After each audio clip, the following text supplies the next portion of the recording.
this.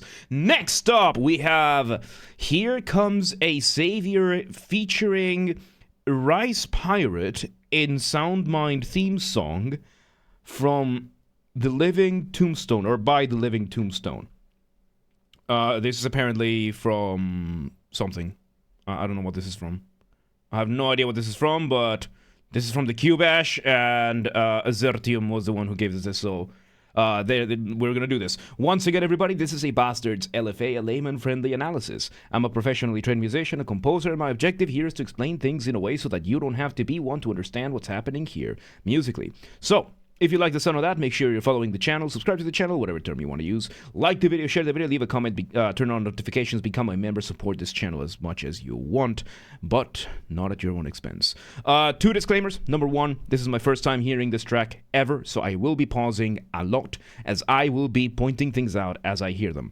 And number two, this is recorded live on stream on a single take, so I might stumble upon my words. Whatever happens, happens. With that being said, let's do this. Here comes a savior. Let's go.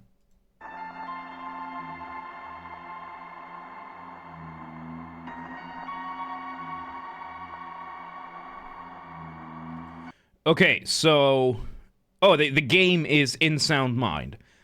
There you go. So we start with a bit of a synth, kind of in the background, with our piano giving us our first motif. The motif being the smallest version of our musical idea, the seed from which, the essence from which everything else comes from. It's a fairly simple motif. It's an incomplete double neighbor. So there's the Jitty Monkey, welcome today. So no, wrong thing.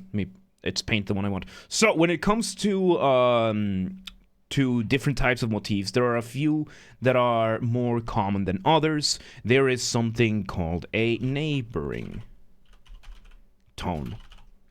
So a neighboring tone is a type of motif where you have one note at the start, one note at the end, and then the note in between is going to be one note above that or one note below that. There is something called a double neighboring tone, which is both. You have one note at the start, one note at the end, then the next note, the second note is going to be one above or one below, let's say one above. The following is going to be the opposite one, and then back to the initial song. So the initial tone. So what we're doing right now is we are doing a double neighboring tone going down, then up, and intentionally leaving out the final one. So we are getting this very, very cool shape over here of kind of like a check. And the first thing that happened, we played that motif, and then we engaged in what is called sequencing. So sequencing is playing the same motif again, but starting from a different point in the scale. And in this case, it was just done a little bit higher. We still get the overall shape, but now it is done at a different point in the scale. So let's see where this goes. Sequenced again. Sequenced again.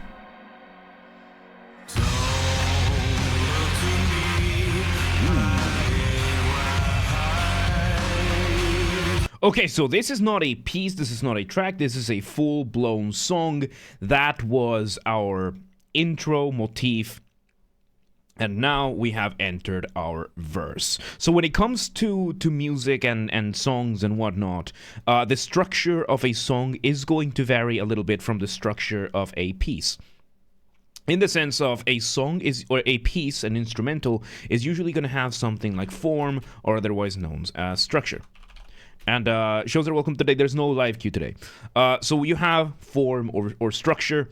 In this case, we have a song, which has a different type of structure that is not necessarily form. Because in form, you're going to engage in section A, B, C, D, E, maybe intro, maybe outro, stuff like that. However, when it comes to song, you have the structure of intro, verse, chorus, etc. And right now, we had our intro with that initial motif. Now we're in the chorus, not the chorus, the verse, which usually a verse is going to be going through text. That's going to be usually the focus of the verse, not so much as much the musicality as it is going to be going through text. Quint, welcome today. How you doing? So we're having that going on, and the motif is being implemented right now in the singing. Let's see where it goes.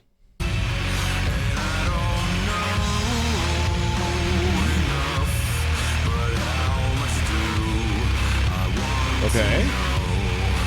Those last couple of things, those last couple of words over there were an inversion of the motif. So, an inversion, when it comes to melody, is taking the motif, which in this case, don't forget, we had the incomplete double neighbor, let's call it, which is this checkmark shaped motif. We are taking it, and we are flipping it upside down. And then we are taking that and we are sequencing it so that we get another one like that, this inverted check upside down, to have the melody still work with our initial motif. Let's see where this goes. It's perfectly clear I'm where I should be.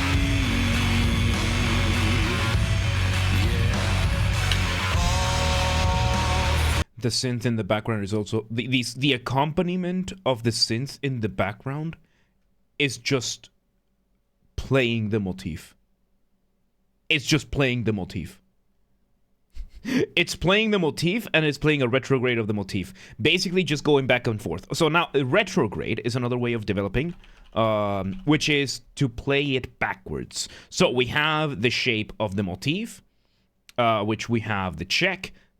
That's a horrible looking check. We have a check going on. So a retrograde of the motif would be to take this and flip it horizontally to have it backwards. And now what we're doing is we are playing the original and we are connecting it to get this really cool kind of like a W shape in the accompaniment with the synth.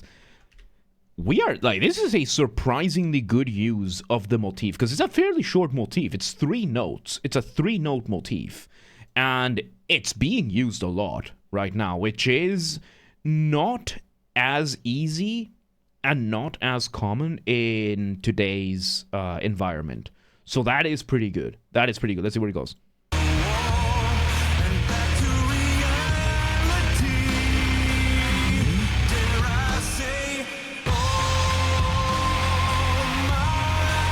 And okay, we got that moment of, dare I say, going off the ramp. So going off the ramp is a colloquial term that I use. Colloquial just means there is no academic term, or at least I'm not going to use it for the sake of explaining my concept. So here was a transition. We went from the verse to the chorus. And how did we do this? We went off the ramp. Going off the ramp is making your listener feel suspended up in the air, waiting to see where you are going. It's a way of extending a cadence, basically. So, cadence, right? When you're making music, you're doing one of two things. You are building tension or you are resolving that tension. The point right here in the middle, we usually call a cadence. Now, when it comes to cadence, a good way, when you take a going off the ramp moment, you can just delay that resolution a little bit more, as much as you want. You can overdo it, so you do have to be careful sometimes with this kind of stuff, but it is one of those things that, oh shit, I forgot to mute my phone. 1 second. There we go. So, yes. Yeah, that was my phone, sorry. So yes, you can delay the cadence, the resolution of the cadence with this kind of thing. And when you do it, you're going off the ramp, because now it feels like your listener is making the jump from here to here, waiting to see how you land. So we land in the chorus. So as I said, right, we are in the song format. So we had the intro, we had then the verse, now we're in the chorus. So the intro was, of course, the little piano. It was a very surprisingly simple intro. It was very, very simple, just playing the motif a couple of times, the verse, going through the text as much as we could. Now, chorus, it's going to have some contrast, and the way most choruses work is that it's going to be more focused on the melodies. It's going to be like the focal point of the song. So let us see how it goes. Snipe, welcome today. How you doing?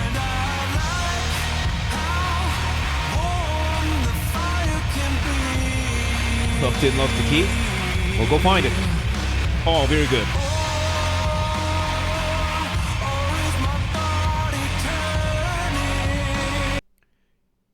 How are they?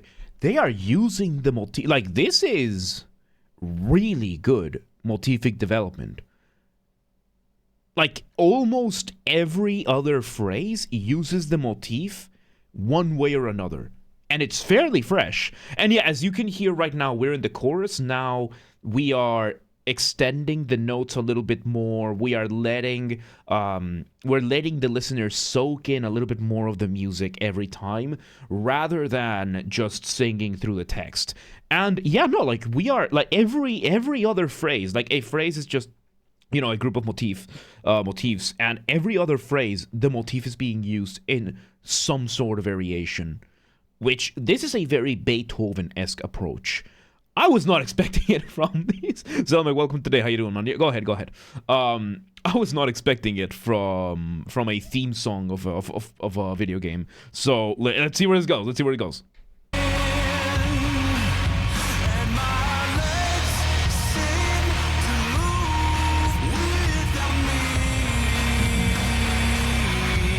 Something else I'm really liking about this is the timbre and the tone of the vocalist's voice. Because nowadays, when did this come out? 2021. So yes, in the past 7-8 years, the male vocals tend to be more on the tenor side, and it tends to be more on the... It sounds more feminine, if you know what I mean. Like, a lot of the male singers on the higher end will have a slightly more feminine voice when singing. It's a very, very innocent sound that a lot of them have, even in stuff like metal. Outside of, you know, baritones and basses. But this guy is a tenor, and he actually sounds masculine, which is something I haven't heard that much, at least not in this kind of space for a while. It's very refreshing. It's very refreshing to be able to hear, because in my case, I'm a baritone. I can do bass. I can make my voice sound masculine enough when I'm singing bass. That's pretty easy when that happens. It comes naturally. It's very difficult to make a bass voice sound feminine. It's very easy to make a tenor sound feminine. So, best back and forth doing stuff. There you go. So yes, I just mentioned, right? So vocal ranges. When it comes to vocal ranges, we have 4 main ones. Then there are 2 more that are slightly more uncommon. And then there's other ones. So the 4 main vocal ranges we have is soprano, alto, tenor, bass. Soprano is the high range of women. Alto is the low range of women. Tenor is the high range of men, still under alto. And bass is the low range for men. So the reason why a lot of tenors end up sounding very feminine is because there is a point of overlap between alto and tenor. And because of that, many tenors can end up sounding a little bit more feminine. And the other way around, the altos, many altos, which is the lower range of women, can sound a little bit more masculine when singing because there is some overlap with tenor. So the 2 middle ones, by the way, are mezzo soprano and baritone. And yeah, falsetto is a complete, yeah, that's its own can of worms. I'm not gonna get into it, but falsetto is using like head voice and completely changing the range. Basically, falsetto is the fake voice that you can make. And in my case, for example, like I sound very, I have this voice, right? I have this my voice. But then if I start going in falsetto, I can go pretty high. Like if you listen to my song "I Live On," I can sing pretty high up, you know. I can sing pretty high up, you know? So beautiful. That's not the highest note I can do. It's just the one that I could think of, right? So that is falsetto. That is falsetto. That's me going past my natural range of the voice to achieve a little bit higher than that. So yeah, then we have the mezzo-soprano, which is the between soprano and alto. Then there's the baritone, which is between the tenor and the bass, and it can be either a middle point or having both. I'm a baritone leaning towards bass. So there you go.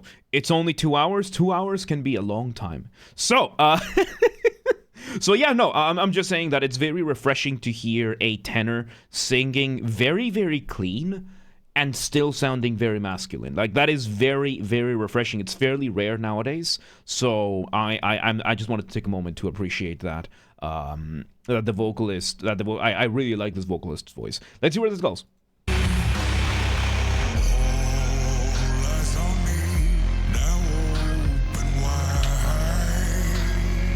Okay, now we go into verse 2. Nico, behave.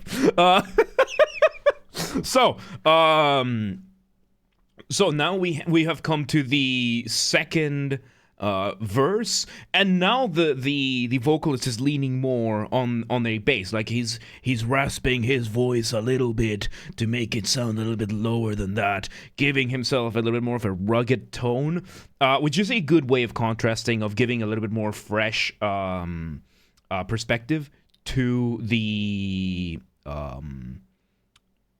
to the thing, to what's it called, to the verse. To the verse. So let's see where it goes. Because we're back to the same accompaniment.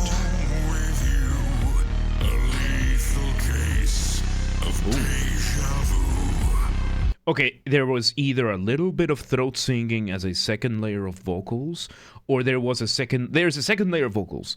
They either had a little bit of throat singing there, or there was some distortion, but I really liked it. I really liked it. But yeah, we are basically, structurally speaking, we are doing the exact same thing as the first verse. We are just engaging in a change of tone and timbre. Like, the vocalist went from being on the higher end to now being on the lower end. We are adding these like more guttural noises to this whole thing. But the accompaniment is still pretty much the exact same.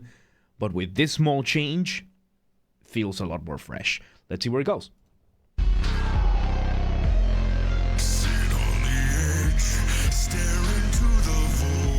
Yeah, it sounds like throat singing. Let's see where it goes.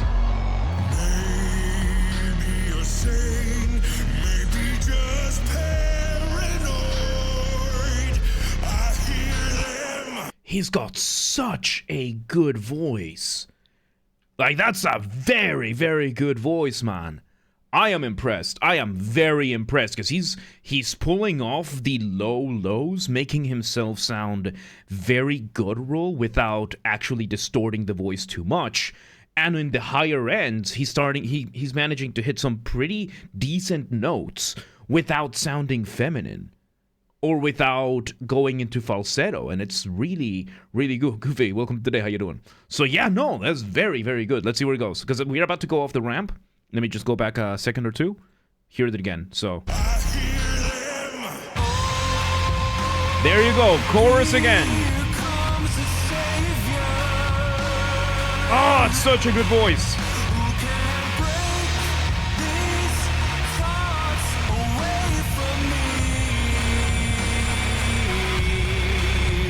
The most impressive thing about this whole thing has been how metal this song has been without being without having a guitar. There's no guitar here. It has been a very, very good metal track, and there has been no guitar. Extreme, welcome today, man. Thank you for the $20. I appreciate it. I appreciate it, man. Welcome today, man. How you doing? All right, let's see where it goes.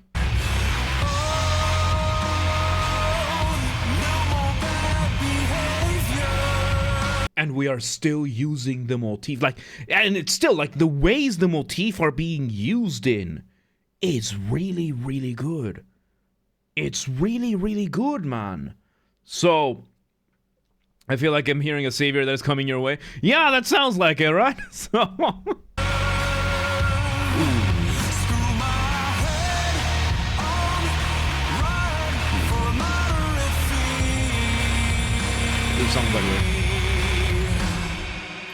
Okay. So now we have gone through the second chorus, and we are now going what it sounds to what is called a bridge. A bridge. I can type, I promise. So a bridge is going to be a section that is a contrast from the verse and the chorus that is going to most likely lead us to another chorus, and then the outro. Besiege, thank you for the I can speak, I promise. Welcome to today. How you doing? I appreciate it. I appreciate it. So yeah, no, this is a very straightforward, very straightforward structure, but it's been done so well that having such a, like, this is, like, outside of the intro, this is, like, the most, oh no, we had, verse, chorus, bridge, chorus. So intro, verse, chorus, bridge, chorus. We haven't gone through the next chorus, so I could be wrong, but I think we're gonna go to a chorus after this. This is as straightforward and formulaic as a song gets nowadays. Like, this is as straightforward as it gets, but it's being done so well that it shows that a simple formula means nothing if you can pull it off right. And they've been pulling it off really, really well. Let's see where this goes. Zero, welcome today. How you doing?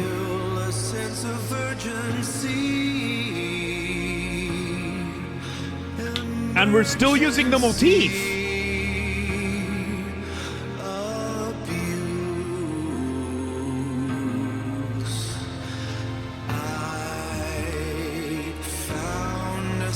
So yes, you can see how much slower the bridge is, because you had the verse, which had, you know, the accompaniment, you had the drums, it had its pace, the chorus then had a contrast with a different pace, and now we decided to just slow it down and use this bridge as a very long going off the ramp, which is usually what bridges are for. You want that moment of contrast while still keeping the listener suspended enough to get them hooked to get to the next side. Let's see where it goes.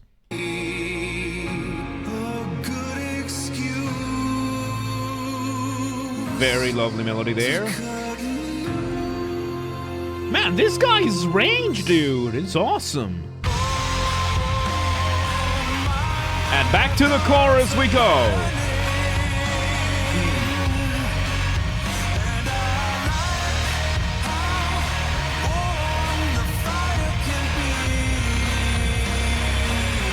And yes, for this chorus, we are doing the accompaniment that synth is doing more variations of the motif. Like, this has been incredibly well composed. Let me just see how it ends.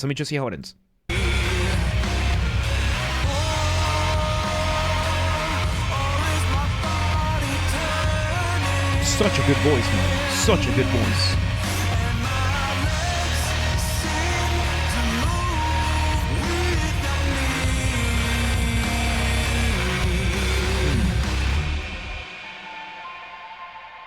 And our outro is a mirror of our intro. And there you go. Dude, that was awesome. That was awesome. That was so unbelievably well composed. With, like, they did so much with so little material. Like, this was 4 minutes 20-ish seconds of a song made out of a 3-note motif. everything came out, like everything, one way or another, either related that motif, tagged it to it, or used it in some sort of creative way. Incredible voice of this vocalist. That's really, really good voice. And just, this goes to show how you can do something simple, and if you do it well, it works really well. So there you go. That was Here Comes a Savior featuring Rise Pirate by The Living Tombstone from the In Sound Mind soundtrack.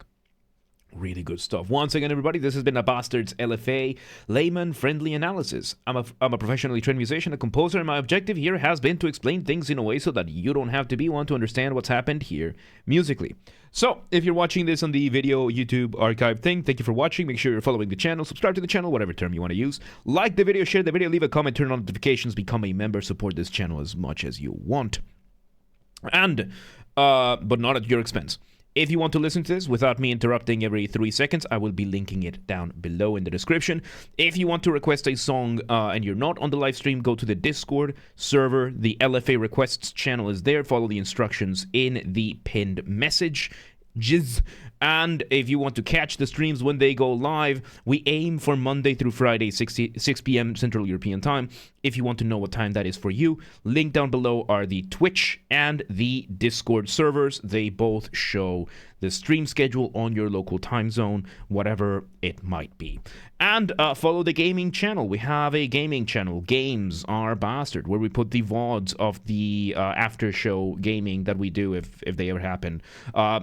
Link down below in the description, or you can search for the same username as James R. Bastard, swap the J for a G, and you got it.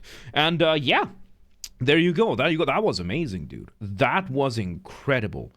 Absolutely incredible. Here Comes a Savior. Really, really good stuff. But yeah, let's move on.